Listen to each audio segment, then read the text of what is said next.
Thanks for tuning into the channel today. If you guys didn't see our last video, our GT500 just made 1,047 rear wheel horsepower on E85. That video was already kind of long, so I didn't want to dive into other add-ons that we did to our GT500, but this video is going to be highlighting the all-new VMP Airbox with Predator ice tank.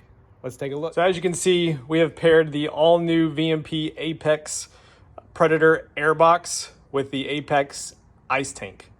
Now, full disclosure, back in October when we started the fitment process of the blower and doing the VMP ice tank, I had already started hacking up the Whipple Airbox in order to run the Whipple Airbox with the VMP ice tank. So as you can see, I had already cut out the back so that it could clear the ice tank for the hoses and whatnot. But while I was finishing up that, Justin Starkey from VMP just released images of the all-new Predator Apex intake, which is, of course, the tube and the airbox filter, etc. And as soon as I saw the airbox, I was like, wait a minute, I'm pretty sure that airbox will work with the Whipple.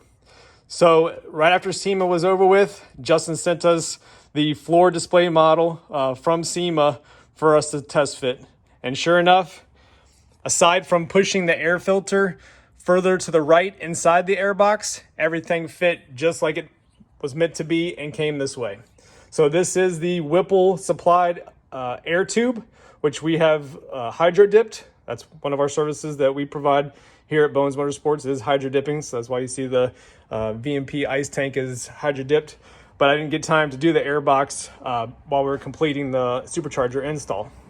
But as shown, it fits directly in, no cutting or customizing of the tube. Everything fits within the box. Again, the air filter is pushed all the way over to the right-hand side of the airbox, not perfectly locked in like it would be if you were running the full intake with the factory supercharger.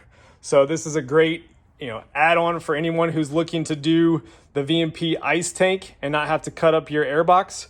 I have seen other guys out there not only not cut the airbox, but run no airbox. With doing so, you're sucking in all that engine bay hot air, and I don't recommend doing that.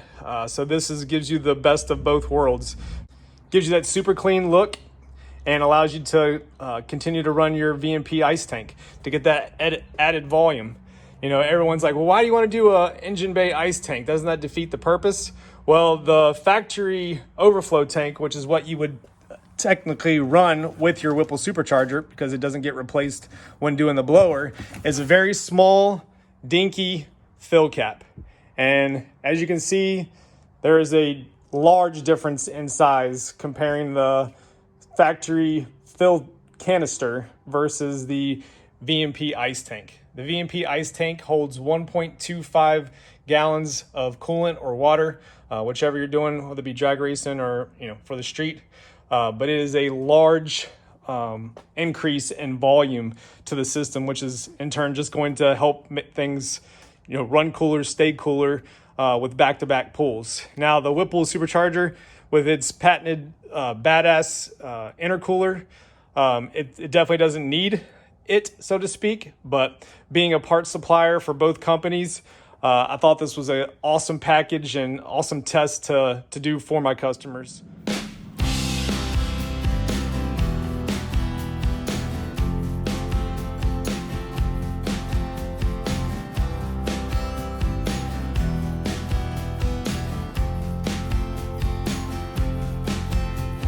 There you have it. If you're looking to upgrade your GT500 to either the Apex, VMP Apex intake for the factory supercharger, or to upgrade your Whipple supercharger to a closed airbox and the ice tank, check out the link in our description. We'll have it broken down for each way how you want to do it, whether it be the Predator ice tank, the airbox for the Whipple, or the full VMP intake for your factory supercharger. Don't forget to hit like, share, and subscribe, and we'll catch you on the next one. Thanks.